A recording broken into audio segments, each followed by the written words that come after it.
Do I need to get to work and make Jesus happy?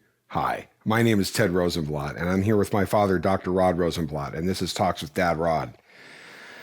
This is a little, again, rhetorical, toying with an idea, but many American churches tend to focus more in the Christian life on our work and tend to have a flavor of pleasing Jesus as sort of the stick to the carrot. Well, I'm not sure there is even a carrot there.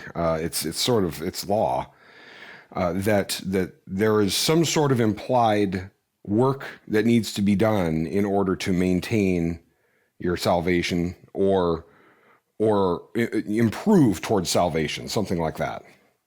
Make Jesus happy. Make Jesus happy. Yeah. You know, there was a throwaway thing we had at one point about, we would joke about this, Jesus is coming, look busy.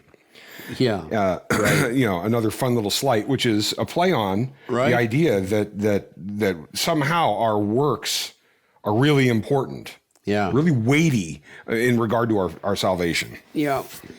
If you want to be under that in its real full tilt form, become Roman Catholic. If that's what you want to do, to be scolded for not doing enough for Jesus, become Roman Catholic. Your priest is under orders to do that to you every Sunday.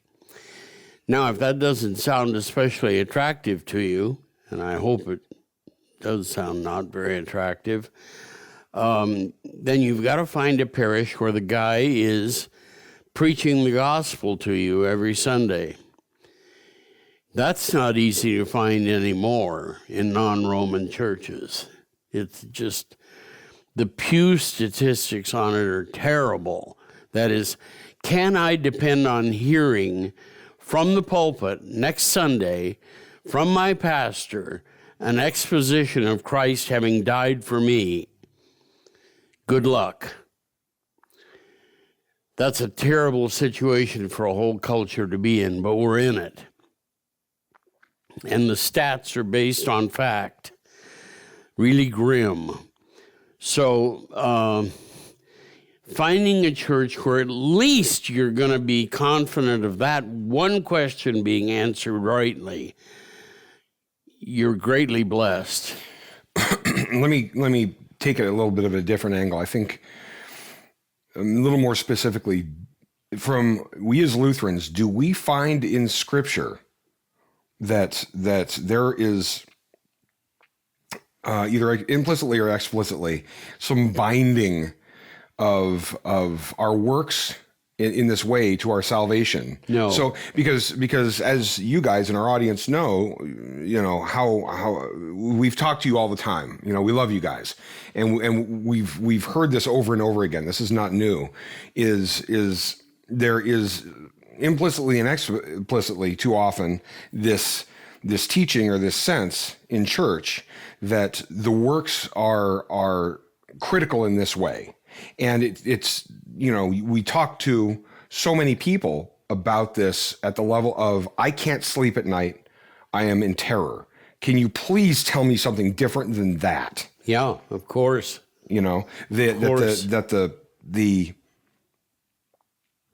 That the Christian life isn't actually about achieving something for Jesus or God. Yep. Is that what works mean in Scripture? That we are working toward our salvation. No, kind of like Jacob's ladder or something. Yeah, all that stuff's got to be separated out. When Luther and the early Lutherans said that one of the qualifications for a pastor is that he can separate law and gospel, that's part of what they meant. That's one instance of it. I used to say to evangelicals, imagine a column J and a column S. If anything from column S, transformation, sanctification, anything sneaks over into column J, which is Jesus, all is lost. One of the things that you get from Luther is that always you want a pastor who doesn't think that the law and the gospel are somehow the same. He's to distinguish them. And God bless the pastors who do this. And we've heard from enough people also, it literally affects their understanding of what the gospel is. That's right. How many people have we heard from that say, I've not heard this before? Yep. What you're saying that Jesus' sacrifice, his death, his atonement and death on the cross and resurrection save me. Every pastor has heard that, and they've heard it for years from different people. And those people say, I've been in church faithfully for 35 years, and I've never heard that before. Duh. But it's true. They haven't. That's like new news. So one of the things we've talked about here is that we are obviously not a church. We are a private nonprofit organization. We're a think tank.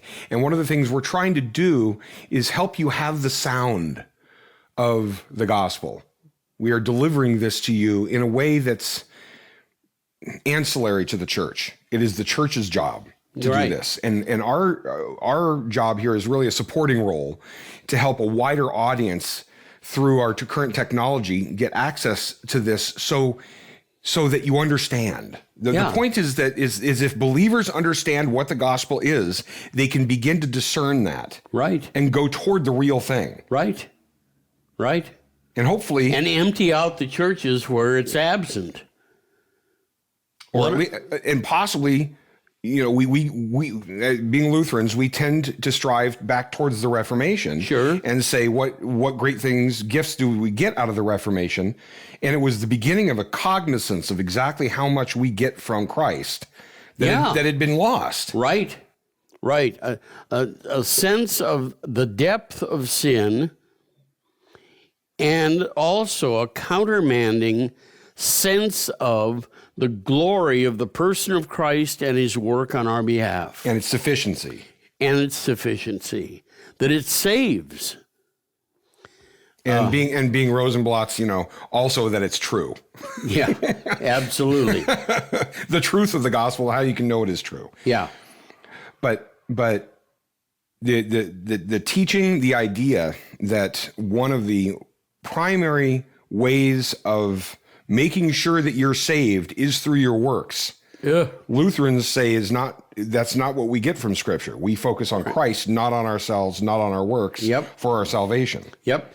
And the comfort comes from what I bring is not progress. What I bring, again, every single time is just sin. But Christ says, I died for that. Worry not. Even the sins you commit while in the faith. Yep. Unto death. Yep. Which is the nature of the sinful flesh. 3/4 of the Christian world will hear that one sentence and they'll say, now that's really, really blasphemous or unholy. No, it isn't. The whole Reformation was about this single point. Whether the death of Christ alone by itself saves. And Rome said no, and we said yes. And so we had the Reformation. There was a bit of a fight, and it led to all this stuff. So what you get here is Reformation theology in a way that directly affects the messages that you're hearing from church and why you're feeling this way. We as sinners... of course, go to terror when it's dependent on us. Yeah. If we find out it's not dependent on us, how relieving is that? Yep. That is a what is it? The light yoke. Yeah. My burden is light.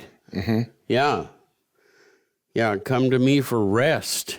My burden is light.